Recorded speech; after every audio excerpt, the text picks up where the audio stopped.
자, 우리 신사고 국어 7-2 유자 소전 해봅시다. 우리 유재필 형에 대한 이야기죠. 원래 자기보다 좀 멋지고 착하고 그다음 밥 먹을 때 돈 내면 다 형입니다.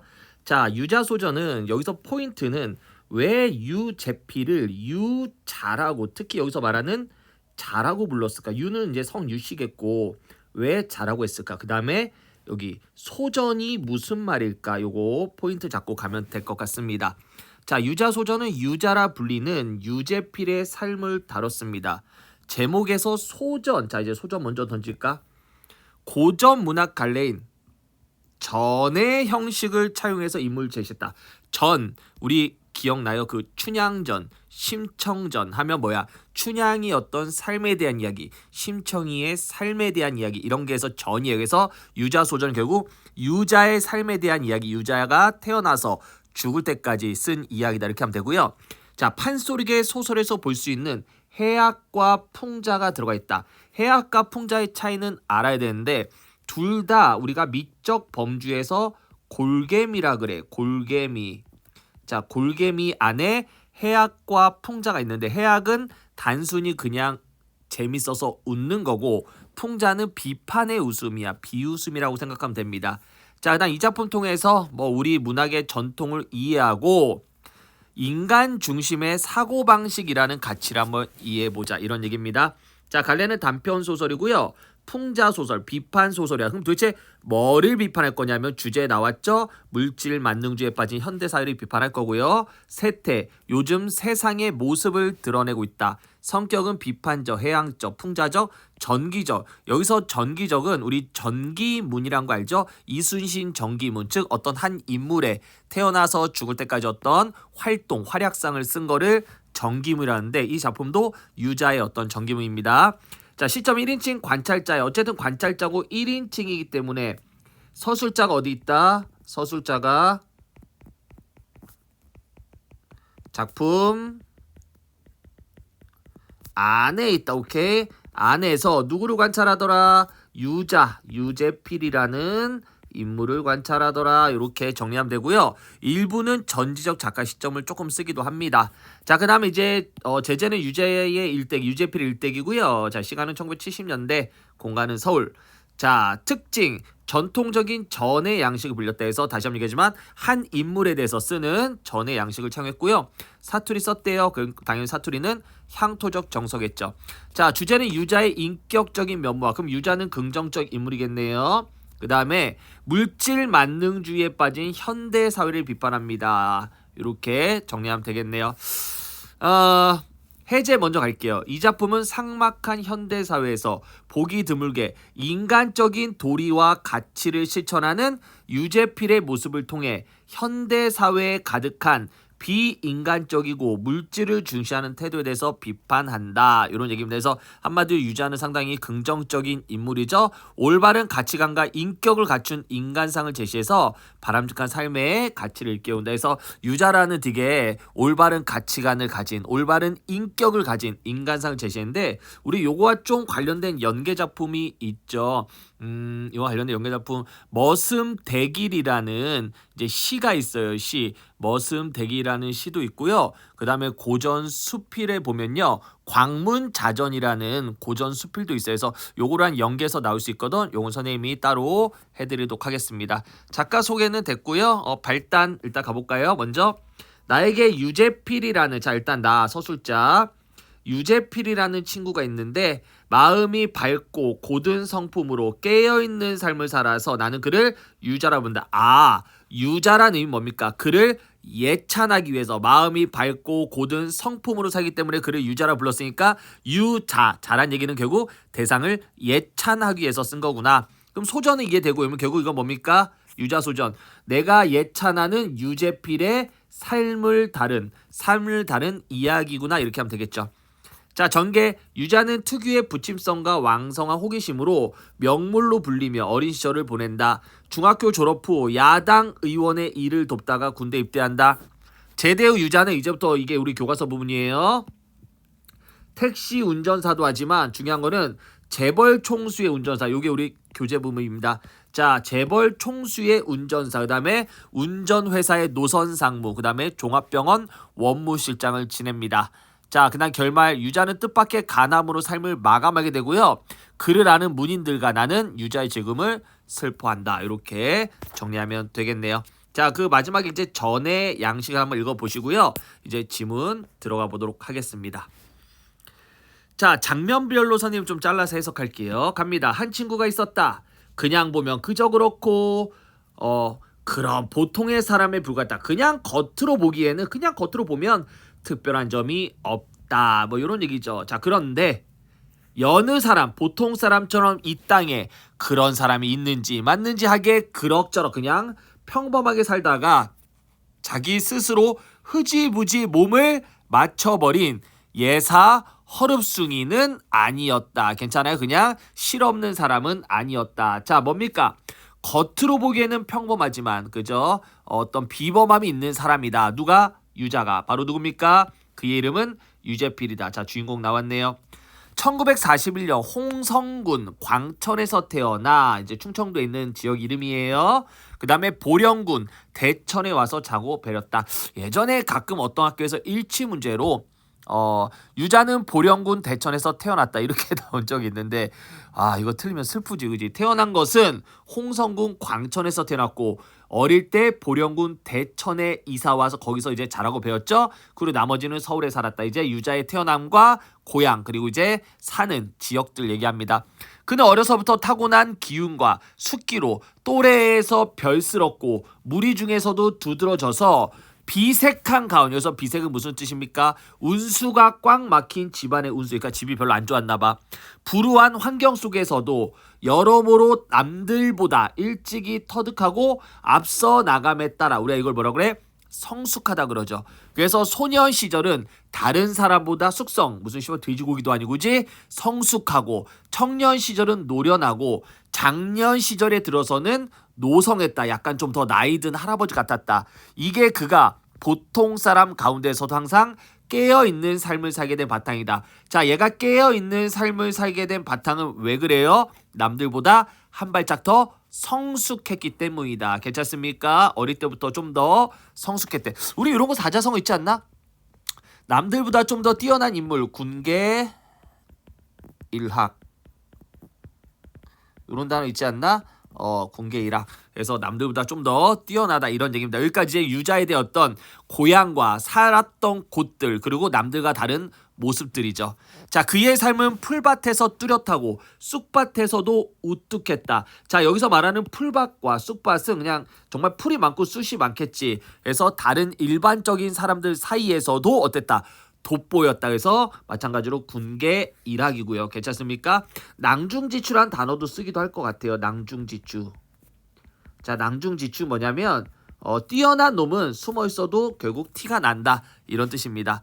그는 애초에 심성이 밝고 깔끔했다. 애들아, 인물 성격 제시 방법은 두 가지가 있는데 하나는 대놓고 이렇게 서술자가 그는 착해 이렇게 쓰는 게 있고요. 두 번째는 그 사람의 대화나 행동을 보여준 게 있어. 예를 들어서 철수가 길을 가다가 무거운 짐을 들고 있는 할머니를 만났다. 할머니 짐 좀 저한테 주세요. 제가 들어드릴게요. 할머니가 아이고 고마워라. 그리고 철수는 그 짐을 들고 도망갔어요. 얘들아, 그럼 이렇게 철수의 행동을 통해서 우리는 어떻게 할 수 있어? 나쁜 놈이었네 이렇게 할 수 있지. 이건 간접 제시고요. 이렇게 서술자가 대놓고 심성이 밝고 깔끔했다. 이건 인물 성격 제시 방법 직접 제시를 합니다. 이런 것도 시험 문제에서 나올 수 있으니까 좀 정리 한번 정도 해두고요. 자, 매사에 아무튼 심성이 밝고 깔끔하고 매사에 생각이 깊고 침착하고 다 직접 제시죠. 성품이 곱고 또 굳은 위에 자기가 겪은 것을 힘써 널리 보고 애써 들은 것을 더하여 자기가 겪은 거와 보고 들은 것을 더하여 스스로 갖추어진 줏대와 나름껏 이루어진 주견 어떤 자기의 주장으로 갈피 있는 태도를 흐트러뜨리지 않았다. 그러니까 한마디 뭐야? 유자의 성품 어땠다? 자기의 주장이 뚜렷했다 이런 얘기입니다. 성격을 제시했죠.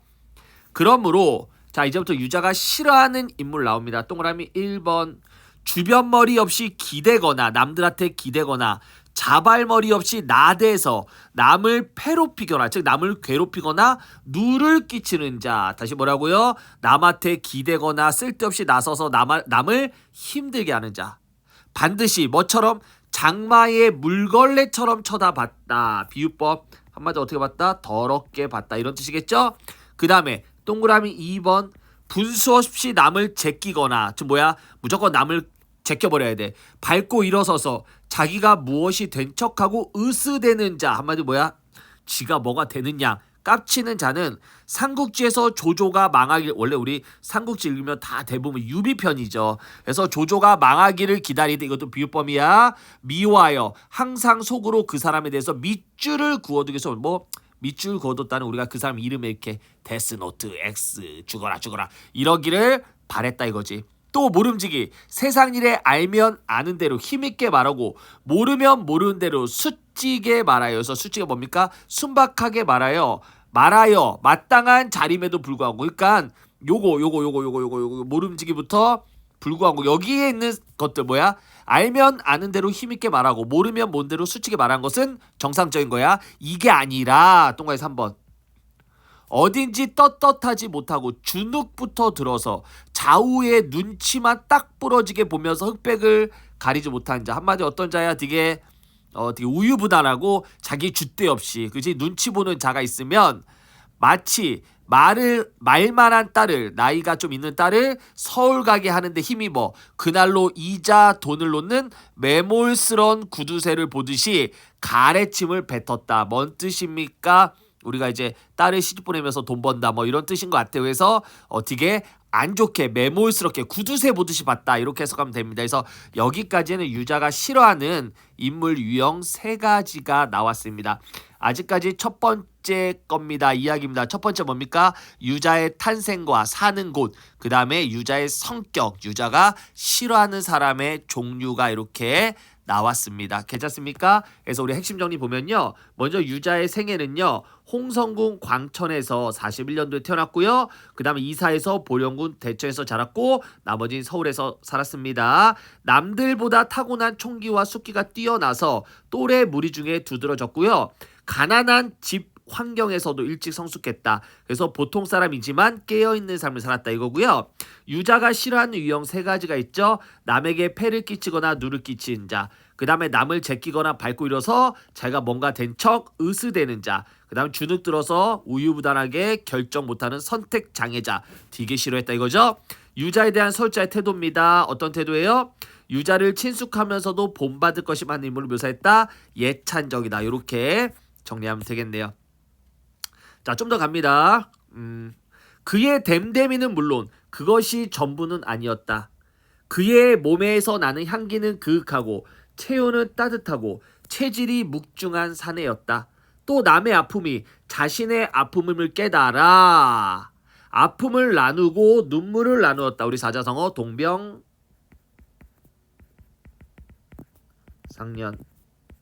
사실 동병상련이랑 좀 어울리진 않지만 그래도 남의 아픔을 자신의 아픈 것처럼 깨달은 거죠. 약간 연민의 어떤 태도를 보이는 거죠. 그죠? 동병상련 조금 힘들겠다. 왜냐하면 동병상련은 같은 처지인데 같은 처지인데 여기서는 유자는 그렇게 똑같이 남의 아픔, 유자도 아픔을 겪는 거 아니니까 그냥 연민이, 그지? 사람들에 대한 연민이 상당히 높았다 이런 얘기로 보면 될 것 같아요. 자기가 아는 바 사람 사는 도리에 이르기를 진정으로 바라니였다. 자, 사람 사는 도리에 모든 사람들이 이르기를 바랬대요. 옛말을 빌려 말한다면 그야말로 때 아닌 특립 독행의 돌주이다. 자, 특립 독행 무슨 말입니까? 여기 나왔죠? 세속에 따르지 않고 자신이 믿는 바를 행하는 사람이고, 이른바 세상 사람들의 걱정거리를 먼저 앞서 걱정하고 세상 사람들이 즐거워한 다음에 나중에 즐거움을 누리는 그런 선비의 어떤 덕을 갖춘 본복이라고 하는 친구였다 이겁니다. 그래서 너무 유자를 예찬하죠. 그죠? 너무 예찬하고 있습니다. 자, 그 다음 갑니다. 이간가 나 유가요. 자, 이간 이제 서술자인 나죠. 나의 성이 이신가 봐. 그가 내게 전화를 할 때마다 매번 거르지 않는 첫마디였다. 그렇지만 유가는 다른 사람을 잃은 말이고 나는 그를 유자라 불렀다. 아까 자 여기 날개 문제 볼까요? 자가 높임을 받는 사람의 뜻을 더하는 전미사에서 우리가 공자, 맹자 이거죠. 우리 공자 이름은 공자가 아니죠. 자는 이제 높임의 어떤 호칭입니다. 내가 그를 유자란 까닭 뭐겠습니까? 유재필은 세속에 따르지 않고 스스로 믿는 바를 행하는 선비적인 모습을 보여주는 본보기 때문에 그를 존경하고 공경하는 의미로 유자라 했다. 아까 우리 앞에서 했었죠. 여기까지요. 그래서 여기까지가 첫 번째 장면입니다. 내가 그를 유자라 부른 이유도 적혀 있는데 여기까지 첫 번째 장면 뭡니까? 유자에 대한 설명 얘기했고요. 유자의 성품 얘기했고 유자가 싫어하는 사람들 종류 세 종류 얘기했고요. 그다음 또 다시 한번 유자의 성품을 정리했습니다. 자, 중략주거리 유자는 특유의 부침성과 눈썰모로 학창시절 명물로 이름 날립니다. 중학교 졸업 후 선거운동과 국회의원 비서관 지내다가 군대 입대했는데 입영열차 안에서 당사주책 이콜 전보는 책이 아마 이렇게 에휴 너는 몇 살에 죽을 거고 막 이런 전보는 책을 읽은 덕분에 군대에서 도사라는 별명을 얻고 편히 지낸다. 제대 후에 유자는 택시 운전하다가 자 포인트 재벌 그룹 총수의 운전사가 됩니다. 이제 총수와의 얽힌 이야기입니다. 자, 근데 그 전에 첫 번째 장면 끝났고 이제 나와의 먼저 관련부터 갈게요. 1970년 내가 1인칭이죠. 지금 세종문화회관 자리에 있던 옛 총회관의 문인협회 사무실에서 협회 기간지를 편집하고 있을 때였다. 나의 직업이 나왔죠. 나의 직업. 자, 이제부터 유자와 나와 얽힌 일화를 일화 이콜 사파라 그래요. 사파를 제시할 겁니다. 요거 정리할게요. 어느 날 남대여씨 유자가 찾아왔다. 10년도 넘어서 만난 거다. 이산 김광섭의 시처럼 어디서 무엇이 되어 다시 만나려 했는데 그는 재벌 그룹 총수의 승용차 운전수가 되고 나는 글이라고 끄적끄적 해봤자 누구 하나 알아주는 사람 없는 무명 작가가 돼서 다시 만났다. 정리한 뭡니까? 1970년 내가 문인 사무실에서 기간지 편집을 하고 있을 때 유자가 찾아왔다 이겁니다. 그가 잡지를 보다가 우연히 잡지에서 나를 보고 알고 그 잡지사로 전화해 내가 있는 곳을 번거로운 절차를 무릅쓰고 찾아온 데는 나름대로의 이유가 있었대. 속셈. 지금은 지금 이건 뭐야? 유자가 찾아온 1970년은 유자 얽힌 무슨 이야기죠? 과거 이야기입니다. 과거. 자, 지금은 왜 이제부터 현재죠. 그죠? 지금은 대학 교수의 부인이 된 자기 누이 동생을 나한테 중매하려고 찾아온 것이야. 유자가 70년도에 그 잡지에 나온 나를 보고 나를 찾아온 이유 뭐야? 자기 여동생과 나를 한번 이어주려고. 아니 결혼을 하면 이 새끼가 내가 처자식을 굶길 놈인지 먹일 놈인지 그것부터 엿보려고 온 거죠. 그는 해가 바뀌어 그 누이 동생을 시집 보내고 그 교수한테 시집 보내고 난 다음에 그 말을 나에게 한 거지. 무슨 말? 내가 자네를 왜 찾아온지 아나? 자네랑 내 여동생이랑 결혼 좀 시켜보려 했지. 이렇게 얘기했대. 그는 처음 만났던 날 저녁에 내가 술을 엄청 먹고 또 양에 안 차는 데서 질려서 대번 가위표 줬대. 뭐야 내가 술을 너무 많이 먹으니까 아이고 이 새끼 내 동생이랑 결혼하면 내 동생 힘들게 하겠네 해서 결국 나는 첫 번째 땡 한 겁니다. 유자와 얽힌 이야기 첫 번째인데요. 일단 먼저 뒤에 핵심 정리 볼까요? 내가 유재필을 유자라 부르는 이유는 뭡니까? 그의 체치는 극하고 재우는 따뜻하고 체질이 묵중하고요. 남의 아픔을 자신의 아픔처럼 깨달아서 함께 나눠주고요. 사람의 도리를 행합니다.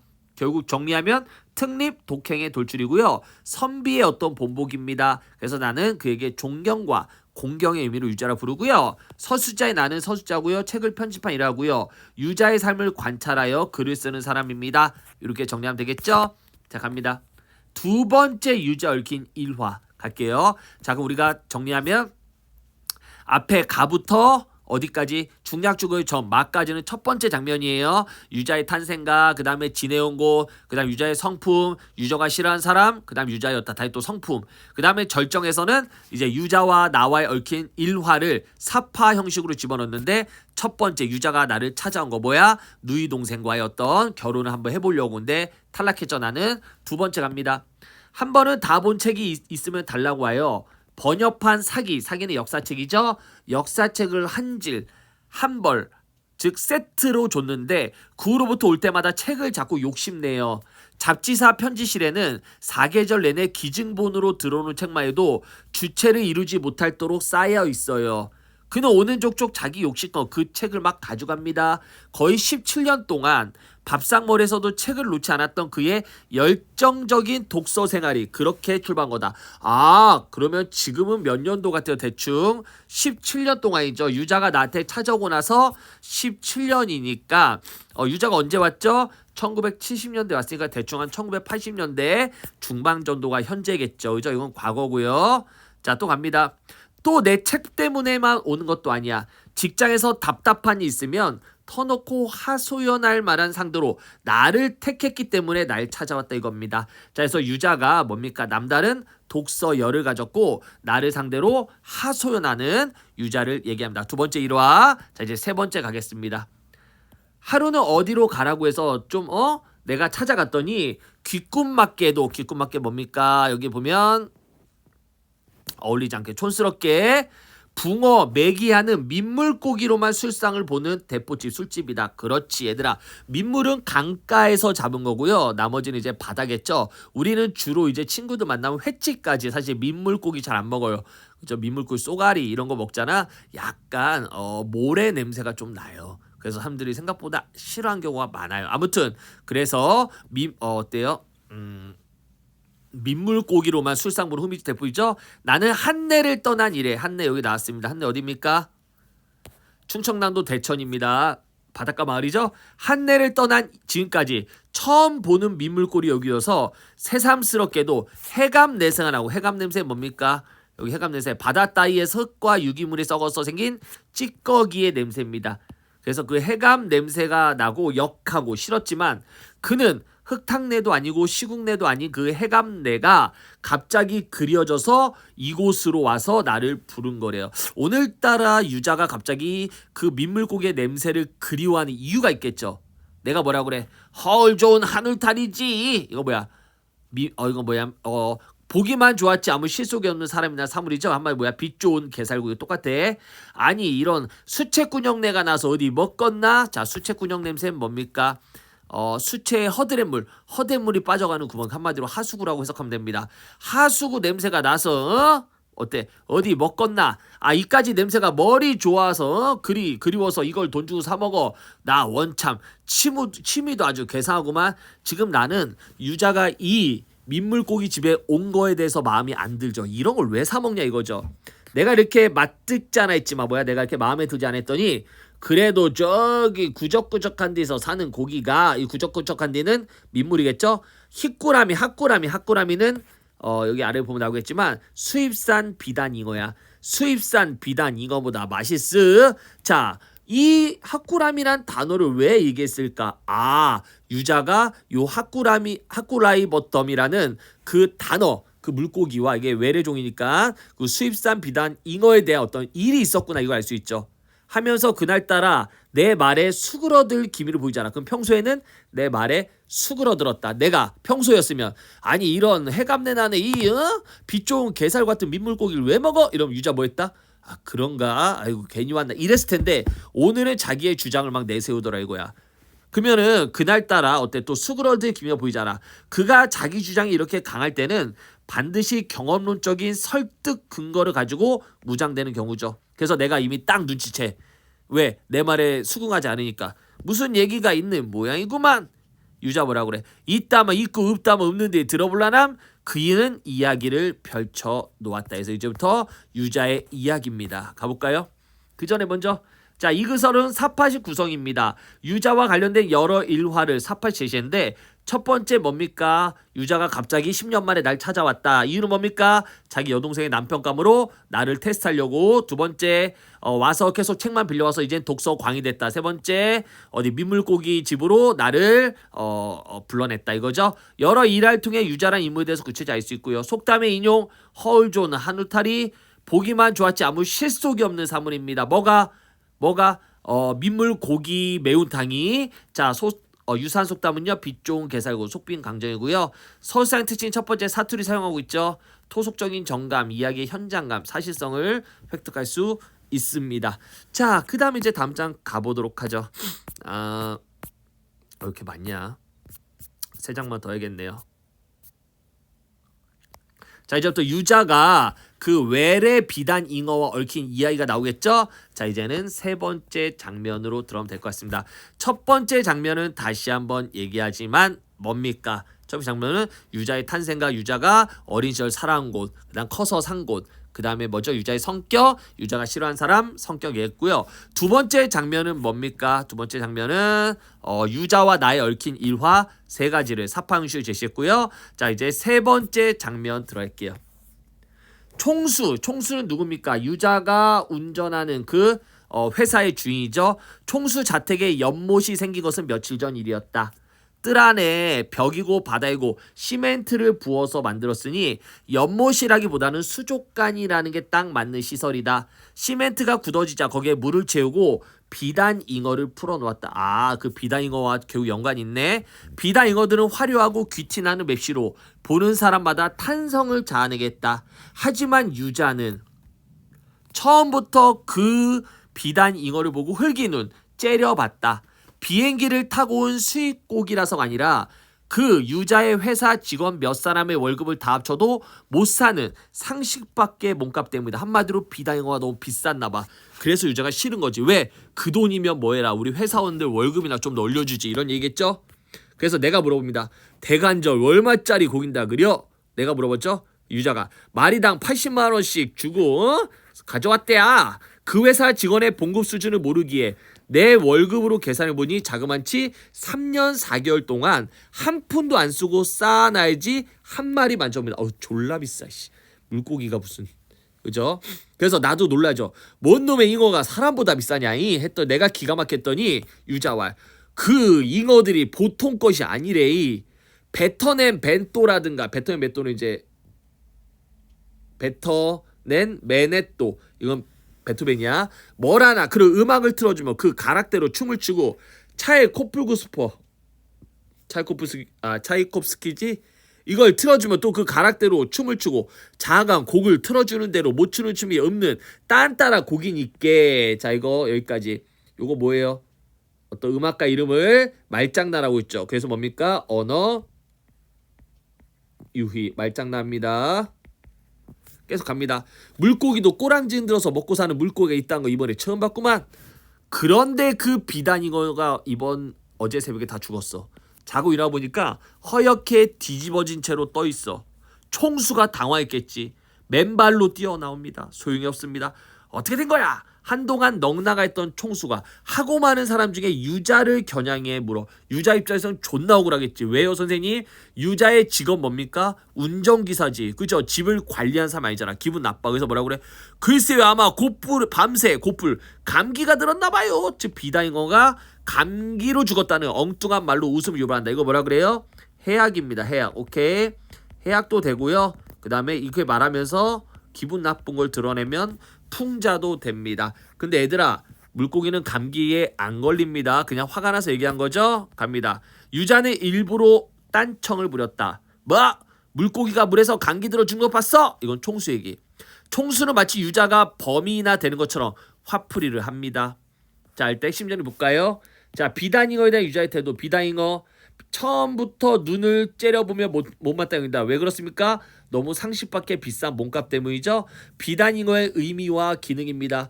총수의 사치스러움과 그 다음 물질 만능주의 허영심을 들어주고요. 그 다음에 유자의 인간적 면모를 드러내고 유자와 총수의 갈등을 유발하는 소재고요. 아까 언어유희 했었죠. 베터넨 메네토 그 다음에 차이코프스 이거 했습니다. 자, 이제 갑니다. 그러자 이제 유자가 비가 상한 거예요. 왜 비가 상해? 앞에서 총수가 뭐라 그랬죠? 물고기가 물에서 감기 들어 죽는 거 봤어? 이 말이 기분 나쁜 거야. 왜? 왜 나한테 그래? 내가 물고기 죽였어. 난 운전사인데, 그지? 그러니까 뭐라고 비자는 이제 비꼬기 시작합니다. 계속. 그야 팔자가 사나워서 이런 후진국에 시집와서 살라니까 여러 가지로다가 고생이 아주 스트레스가 쌓여서 별로 안 좋았을 테고, 그런데다가 부릅쓰고 지루박이고 가락을 트는데도 뒤집다 쳐댔으니까 과로해서 몸살기도 있었을 거고. 추측이죠. 원래 추측이 아니라 거짓말이죠. 본래 받들어 키우는 새끼일수록 탈이 많이 난 법이 있게. 이건 뭡니까? 이거 총수를 약간 비꼬는 거죠. 사실 유자는 시멘트에 독을 충분히 빼내지 않고 고기를 넣은 게 탈이라고 안다. 알면서도 일부러 의문을 떨었다. 뭐야?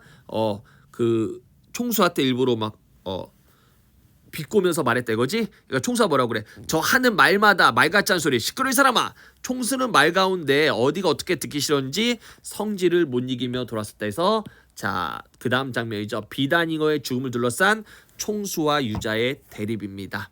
괜찮습니까? 좋습니다.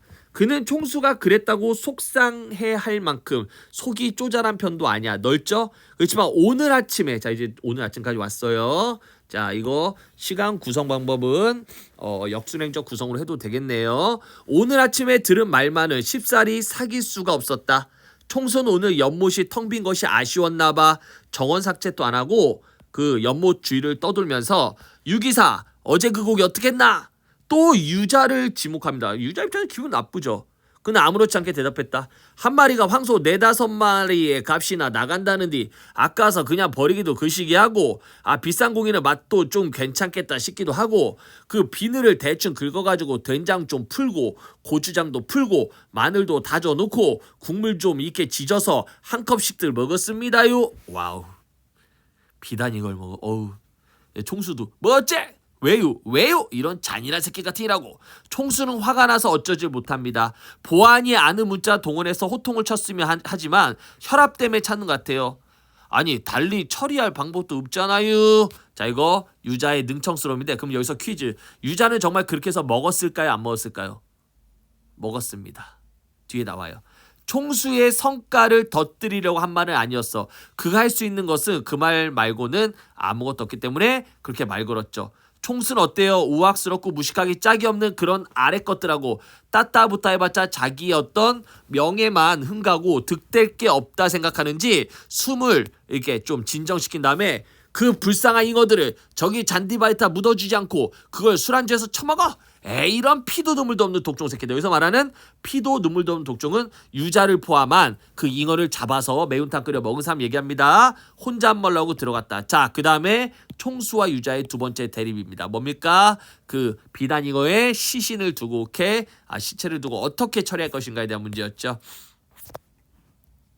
자, 서울상의 특징 3번 비꼬너투죠. 그야 팔자 사나 소진국의 자르케. 사투리 비속어 우스꽝스러운 말로 총수의 태도를 비아냥하고요.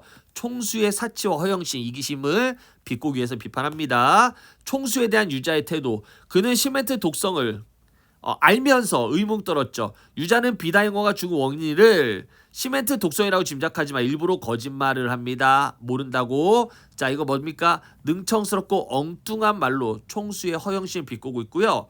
한 마리가 황소의 4대 값이나 한국푸시 했죠. 이건 뭡니까? 비단잉어 아까워서 요리 만들었대요. 이거는 총수의 속상한 마음을 알면서도 모른 척 태연하게 말해서 웃음을 유발하고 있습니다. 자, 총수의 태도 비단잉어를 불쌍히 여기고요. 직원들은 고압적으로 대하죠. 그래서 사람보다 물고기를 대화한 모습을 통해 총수가 위선적인 인물이다, 비판의 인물이다 알 수 있죠. 유자와는 대조되는 인물이죠. 자, 갑니다. 마지막 장이네. 그래, 그걸 지져먹어보니 이제 내가 얘기합니다. 이제 여기서 앞에서 지져먹었다 했죠. 그래서 내가 다시 돌아와서 내가 그래 그거 지져 매운탕 끓여 먹으니까 어떻던가. 이제 내가 물어봐. 궁금하니까. 뭐가 비단잉어들의 맛을. 자, 어떻게 뭐가 어때? 살이라고 허벅허벅한 것이 별맛도 없더구만 그려.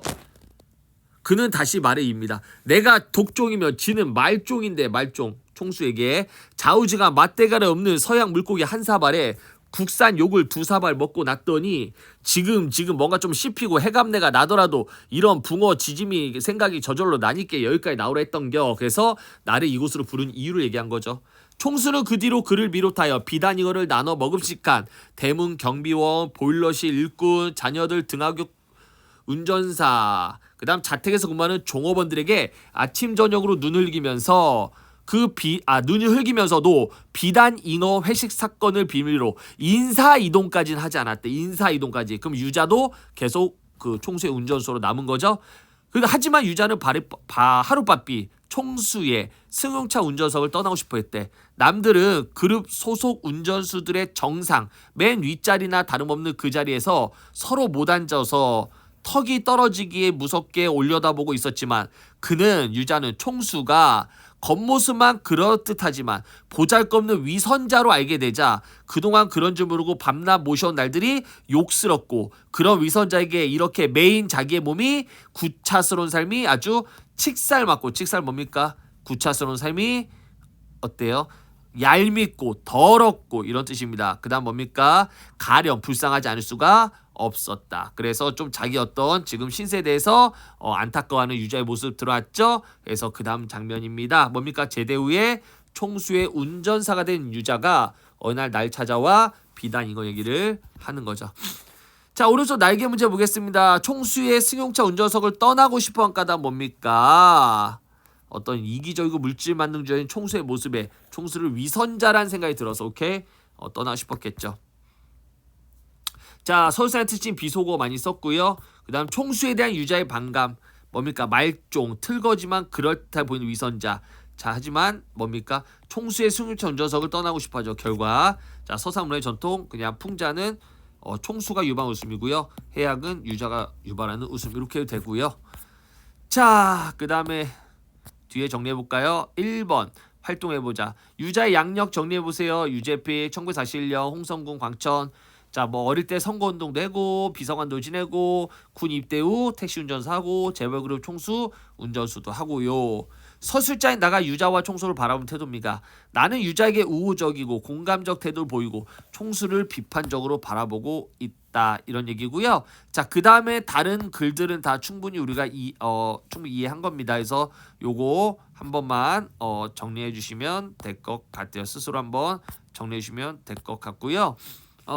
그 뒤에도 크게 문제가 없습니다. 그래서 여기까지만 선생님이 하도록 하겠습니다. 수고 많으셨습니다.